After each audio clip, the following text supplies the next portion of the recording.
Welcome to another deep dive. Today we're going deep on a football legend, Predrag Mijatović. Mm-hmm. You know, you might know him as the guy who scored that goal Yeah. in 1998. Mm-hmm. You know, the one that finally broke Real Madrid's Champions League drought after, what, 32 years or something like that? Yeah, 32 years. He's a big deal. Yeah. The interview you shared with us, though, it's really fascinating. Okay. Because Predrag, opens to Josep Pedrerol, and he talks about everything. Really? From his childhood in Yugoslavia Yeah. to, navigating the pressures of top-tier football and just... Okay, so before we get into all that, let's set the stage a little bit. For those who might not remember every detail of 98, Right. how big of a deal was that Champions League final for Real Madrid? It was huge. Was it? They hadn't won the tournament in 32 years. Oh, wow.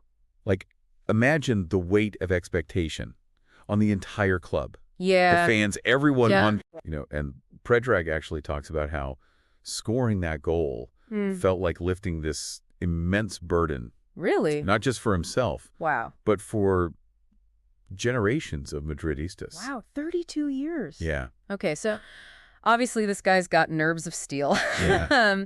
In the interview, he talks about his ambition. Starting young, right? Yeah. Like really young. Like really young. He was organizing football tournaments Oh, wow. in school. No way. And he wasn't messing around. Really? He talks about those games with this intensity. Wow. Like they were the World Cup final. Oh, my gosh. Even back then, he had that drive to be the best. So even in the schoolyard, he's showing that killer instinct. Yeah, yeah. And obviously that takes him far. Right. But he's pretty candid about the price of reaching that level. Yeah, he said talent alone wasn't enough. Right. He actually compares mental toughness to a muscle, Oh, wow. something you have to train, Oh. just as hard as your physical skills. Wow. He even talks about visualizing success Interesting. in moments of doubt, Really? which is a really interesting mental technique. That's fascinating. Yeah. So it's not just about being naturally gifted. It's about actively cultivating that mindset. But he also says something kind of surprising about being the biggest egotist, Yeah, a feeling he thinks most footballers share. right. It's such a fascinating point. Yeah. He argues that this ego, Yeah. this unwavering belief in yourself, is almost a necessity Really? in professional football. Okay. You're constantly being judged Right. compared to your limits. Yeah. That ego could be fuel Uh-huh. driving you to be better. But doesn't that same ego create problems, Oh, absolutely. especially off the field? Yeah, he doesn't shine away from that at all. Okay. He talks about how that mentality can affect decisions, Yeah. relationships. Right. It's a double-edged sword, for sure. Okay, let's talk about the 1998 final. Okay? He hadn't scored a single goal in the entire tournament. Right. Before that game, Yeah. what was going on there? He was actually carrying an injury, Oh, really? a micro tear in his calf muscle. Okay. You know those tiny muscle fiber tears? Yeah. That could be excruciating. Oh, yeah. But he kept it quiet. Really? Even from his manager. Hold on, he's playing in the Champions League final with a torn muscle? I know, it's wild. Talk about dedication. Right? Wow. He said he felt the pain during the warm-up, Yeah. but then something clicked. Okay. It wasn't just adrenaline. Uh-huh. He described it as his entire being Okay. coming together, pushing through the pain. And then, of course, he scores that goal. Yeah. And he tries to describe the feeling. Yeah, he says words can't do it justice. I bet. It's that moment of pure release, Yeah. knowing he'd achieved something incredible, Right. not just for himself, Yeah. but for the entire club. And there's that beautiful moment Yes. with his teammate, Fernando Sanz. Yes. Tell us about that promise. So before the match, Predrag promised Fernando that if he scored, Okay. he'd dedicate the goal to him. They were incredibly close, Really? like brothers. Oh. And Fernando's father, Lorenzo Sanz, had been instrumental in bringing Predrag to Real Madrid. Oh, wow. So, So there's this deep connection. there's this deep connection. Yeah. And when he scores, he runs straight to Fernando to celebrate. Wow. It's such a powerful image. It is. The combination of years of friendship Yeah. and shared ambition. Let's shift gears a bit. Okay. He played under some legendary managers. Yeah. Capello, Del Bosque, and Ancelotti. That's got to be a learning experience in itself. I mean, he's very insightful about those different styles, for yeah. example. Yeah. Capello, Yeah. known for his strictness, famously banned rondos from training. Rondos? Yeah, you know those warm-up passing drills? Right. Yeah, I've seen those. Yeah. So what did Predrag think about that? Well, he wasn't thrilled at first. Really? But he admits Capello forced him to adapt, Okay. to see the game from a different perspective. Okay. He says he actually learned a new way to play under Capello, Interesting. even though it's frustrating at times. So even a strict, Right. maybe even controversial approach had its benefits. Right. What does he think makes the ideal manager Oh, that's interesting. for a club like Real Madrid? He thinks it's about finding a balance. Okay. Neither extreme works. Okay. You need someone who's demanding, but also builds strong relationships with players. Right. He sees Del Bosque and Ancelotti as examples of that perfect balance. Which makes sense, Yeah. given all the big personalities we Right. talked about. It's a delicate balance, Yes. managing those egos while keeping everyone focused on the goal, Yeah. winning. Yeah, and he makes a really interesting comparison with Jose Mourinho, Okay. someone he considers a friend, but Mourinho, the special one. yeah, But wasn't he known for clashing with players? exactly. And Predrag questions Right. whether Mourinho's confrontational style, Mm-hmm. that intensity Right. was ultimately a good fit Okay. for Real Madrid. Yeah. He suggests that sometimes, even with a club that's built on winning, Okay. a softer touch can be more effective. So it's not just about being a brilliant tactician. Right. It's about understanding the nuances of managing a team Mhm. with that level of talent and ego. It is a lot of egos to manage, Yeah. and he paints a picture of Real Madrid that's Yeah. much more complex Okay. than just what we see on the pitch. Right. It's a world of intricate relationships, Yeah. competing ambitions, and a constant balancing act Wow. between individual brilliance and collective success. And speaking of navigating those complexities, Mm-hmm. his departure from Valencia wasn't exactly smooth sailing, was it? It wasn't. He left under a cloud to join Real Madrid. Yeah. Even though he was a fan favorite at Valencia. Yeah. Can you blame them? He was their star player. Right. The fans were understandably upset, Right. to put it mildly. Yeah. Yeah. So he sees things differently now. Well, he says he understands their anger completely. Okay. He even compares it to a hypothetical scenario Okay. where Mbappé leaves Real Madrid Mm-hmm. after being embraced by the fan. Right. He says he'd be furious too. Yeah. It really highlights the complex emotions involved. Loyalty is clearly a big theme for him. Yeah, it is. And speaking of loyalty, he's incredibly open about how him and Andrea Yeah? impacted his career. Yeah, this part of the interview is really moving. Okay. He talks about those moments when he felt invincible on the pitch. Yeah. And then Andrea, who had health challenges, Mm-hmm. would have a crisis, bringing him right back down to earth. Wow. So his son grounded him in a way. Absolutely. It put everything in perspective. Yeah. The pressure of a match, Yeah. the ego, it all faded away. Wow. When he was with Andrea, It's a powerful reminder it is. that there's more to life than winning. Absolutely. Definitely a valuable lesson. Yeah. Okay. After his playing career, Mm-hmm. he becomes director of football at Real Madrid. Yeah. Talk about a high-pressure job. Right. It was a time of transition. Yeah. His Galacticos era, Right. with its star-studded lineup, Mm-hmm. was coming to an end. Okay. And Predrag had to make some tough calls. He had to dismantle that superstar team. He did. Wow. It was a huge decision, letting go of iconic players, Right.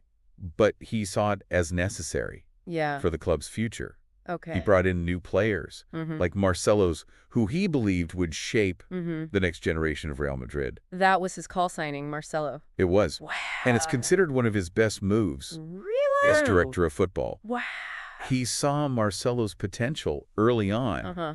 envisioning him as the successor to Roberto Carlos. Wow. It shows his strategic thinking, his willingness to make bold choices, Mm-hmm. even if they're unpopular at the time. And that probably connects back Yep. to his experience leaving Valencia. Yeah, Sometimes personal feelings have to take a back seat Yeah. to the long-term vision. exactly. That's a great point. Yeah, His experience as a player definitely shaped his approach to management. it did. He understands both the emotional and strategic sides of the game. Yeah. Okay, before I move on, I have to hear about this Ronaldo story. Okay, this is a classic. He refused to weigh himself. So Fabio Capello Okay. was obsessed with the players' weight, Mm-hmm. making Yeah. them weigh in every morning. Okay. Ronaldo, it seems, Yeah. wasn't a fan of the scales. Relatable, to be honest. Yeah, totally. So Predrag realized Ronaldo was self-conscious. Okay. So he came up with this clever plan. Okay. He told Ronaldo he didn't need to weigh in, Uh-huh. and then convinced Capello that Ronaldo had a special exemption. He basically played diplomat. He did. Shielding Ronaldo Uh-huh. and keeping Capello happy? Yeah, That's some smooth maneuvering. that is. And it shows his understanding of people, Yeah. his ability to navigate those tricky situations with a touch of humor. Yeah. But we're about to dive into a much more serious chapter in Predrag's life. Right. You're talking about the war in Yugoslavia? Yes. That must have been incredibly difficult. It was. Especially being away from his homeland during such a tumultuous time. Right. He talks about feeling helpless. Yeah. Watching from afar as his country was being torn apart. Oh, gosh. He even describes it as feeling powerless. Right. Like there was nothing he could do to stop the violence. But he still managed to maintain friendships with Croatian players during the war. He did. He talks about how those personal bonds transcended the political divide. Wow. It really underscores the power of human connection. Right. Even amidst conflict. That's an important message. It is. Especially in today's world. Yeah. So we've covered a lot around here. We have. His childhood ambition, the pressure of that Champions League final, his controversial transfer, his personal struggles. And this is just the beginning. Yeah. We still have so much to unpack. Okay. Including his thoughts on the current state of the game. Okay. Player loyalty in this era of mega money offers. Right. And his views on Carlo Ancelotti's future at Real Madrid. I'm ready for more. All right. Stay tuned, listeners, because we're going even deeper. Yeah. All right, let's jump back into this incredible interview. Yeah. I'm really curious to hear Predrag's take on today's football landscape. You know, he had some strong opinions on players like Vinicius Jr. and Kylian Mbappé, right? He did. And when it comes to Mbappé, he's practically convinced that he'll end up at Real Madrid eventually. Really? That's a bold statement. It is. Considering Mbappé just renewed his contract with PSG. Right. What makes Predrag so sure? Well, he claims to have some insider information, Okay. hinting that he's heard from reliable sources Okay. that Mbappe's dream is to wear the white jersey. Wow. He even suggests Mbappé might be playing the long game, Okay. waiting for the right moment to make his move. Well, that's certainly intriguing. Yeah. I guess time will tell on that one. But it raises a big question. Okay. How does Predrag view player loyalty in this era of mega money offers? Right. And ambitious players seemingly jumping ship all the time? Right. That's where his take on Vinicius Jr. versus Mbappé gets really interesting. Okay. Remember those hypothetical scenarios he presented? Yeah. Vinicius potentially going to Saudi Arabia Right. for an astronomical fee versus Mbappé leaving for a rival European club. Yeah, and I was surprised he seemed more understanding of Vinicius potentially leaving. Why is that? Predrag seems to understand the financial pull of those Saudi offers, especially for a young player like Vinicius. Okay. He even said that if Vinicius felt it was the best move for his future, he would respect the decision. But wouldn't that still be a huge blow to Real Madrid, losing a player of Vinicius's caliber? He believes that Real Madrid is bigger than any single player. Okay. He points out that the club has survived the departures of so many legends. Right. Di Stefano, Raul, Cristiano Ronaldo. Yeah. And always found a way to rebuild and keep winning. He's got a point there. Real Madrid always seems to come back stronger. Yeah. But his stance on Mbappé leaving was much further. Oh, yeah. It almost felt personal. Yeah, for Predrag, it boils down to respect and commitment. Okay. He feels that if Mbappé, after experiencing the love of the Bernabeu and achieving success with Real Madrid, were to leave for a rival, it would be a betrayal of the fans' trust. So it's almost like there's a hierarchy of loyalty in his mind? It seems like it. How departers are more forgivable than others. Right. That's a great way to put it. Yeah. His perspective is deeply rooted in that emotional bond between a club and its fans.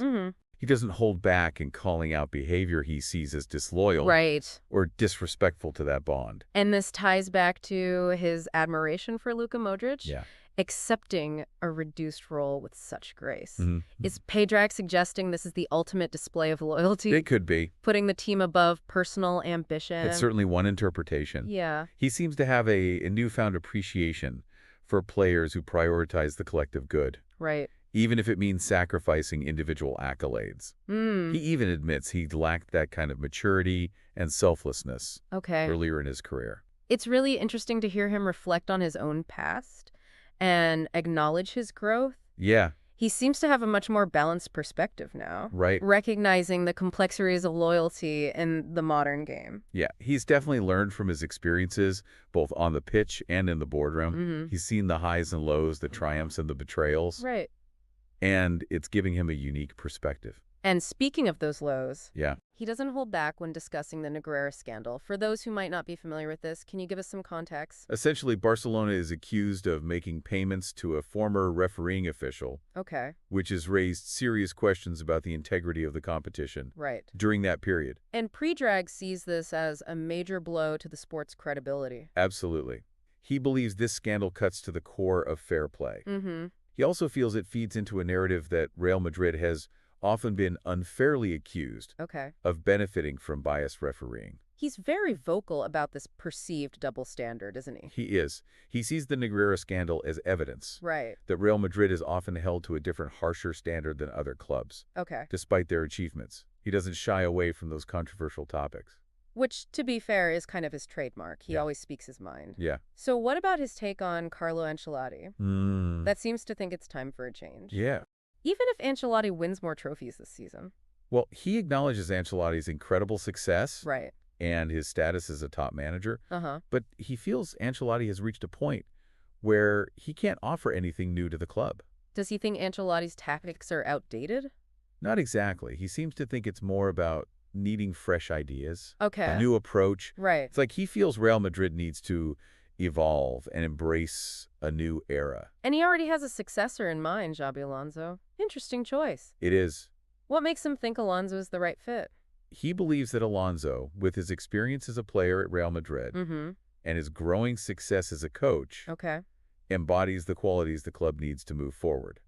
He sees Alonso as a symbol of the future, someone who can build upon the club's legacy while bringing a fresh vision. That's a bold statement considering Alonso's relative lack of experience at the top level. It's definitely a gamble, but Predrag has a history of making bold decisions. True. Like signing Marcelo. He's not afraid to take calculated risks. His faith in Alonso is intriguing. Yeah. It speaks to his belief in nurturing new talent, both on and off the pitch. He's definitely a forward thinker, always looking ahead. He's never been one to shy away from shaking things up. His perspective on Ancelotti's future just highlights his commitment to evolution and his belief that even a club as successful as Real Madrid needs constant renewal. Speaking of shaking things up, he also had some criticism for Florentino Perez's handling of the Galacticos era, didn't he? He did. He felt that Perez got too close to the players, blurring the lines between friendship and professional responsibility. It's like he's saying that Perez fell victim to those massive egos we talked about earlier. Exactly. He views it as a cautionary tale. Even the most powerful figures in football can be swayed by those strong personalities. He believes Perez's desire to maintain harmony, even at the expense of tough decisions, ultimately hurt the club. And Predrag was brought in to clean up the mess, to dismantle that team and rebuild. It wasn't easy.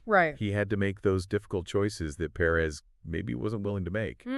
Letting go of legendary players like his friend Roberto Carlos. Wow. He knew sentimentality couldn't stand in the way of progress. He certainly wasn't afraid to ruffle feathers along the way. He understood that his decisions would be controversial.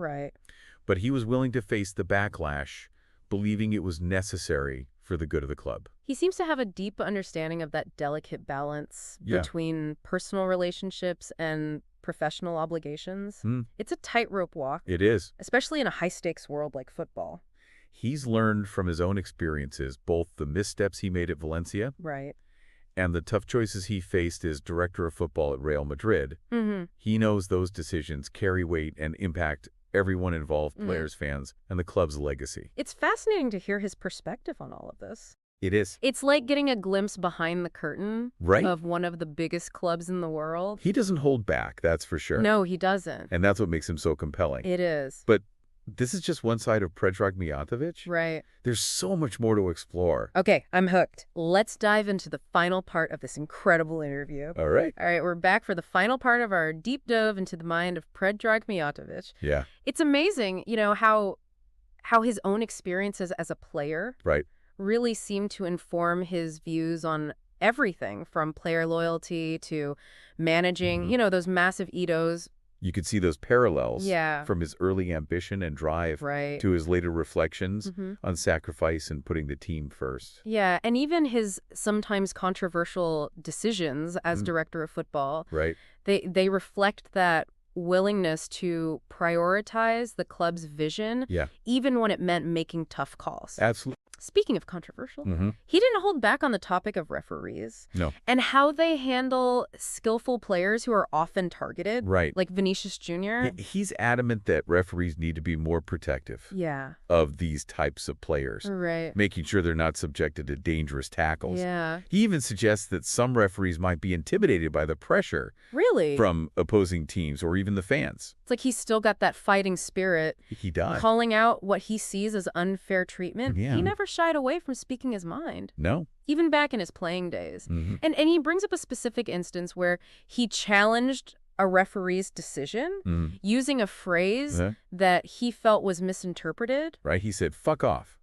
Right? Yeah. In the heat of the moment. In the heat of the moment. Yeah. And he insists it wasn't meant as a personal insult, but rather an expression of frustration. Okay. You know? Yeah. He thinks referees need to be more understanding of the emotions running high during a match and not overreact to those kinds of outbursts.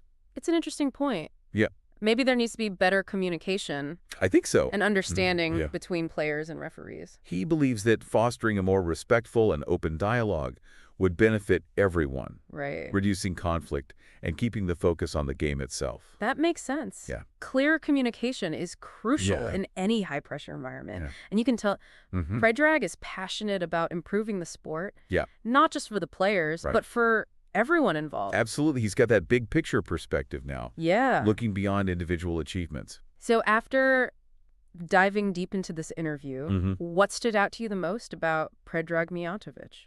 Well, I'd say his honesty. Okay. And self-awareness. He owns his past mistakes. Yeah. Both on and off the field. Right. He reflects on his decisions. Yeah. Acknowledges his flaws. And you can see genuine growth. Yeah.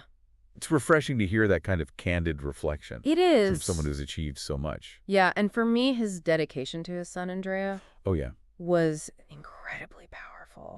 It's a reminder that there are things in life more important than winning trophies. It really puts things in perspective, doesn't it? This wasn't just an interview about football. It was about life, family, and the lessons learned along the way. Predrag's story is ultimately one of resilience, showing us that even amidst the whirlwind of professional football, family remains the anchor.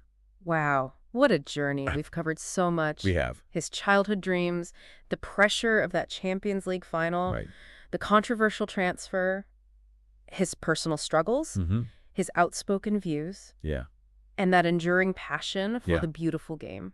He's a fascinating figure. He is. Someone who's seen it all and isn't afraid to share his unfiltered perspective. Right. It's been a privilege to unpack all of this with you. And that's what makes these deep dives so rewarding. It is. They're more than just summaries. They're explorations into the human side of these stories, the triumphs and the challenges, the growth and the evolution. They spark deeper conversations, encouraging us to think critically about the world, the people who shape it, and the choices that we all face in pursuing our dreams. We hope you've enjoyed this deep dive into the life and insights of Predrag Mijatović. It's a story about ambition, sacrifice, loyalty, and the enduring power of the human spirit. We encourage you to continue exploring his story. Form your own opinions and engage in those important conversations about this sport we all love. And as a Predrag himself might say, never be afraid to speak your mind. Right. Challenge the status quo. Yes. And fight for what you believe in. Absolutely. That's how real change happens, both in football and in life. Until next time, keep diving deep.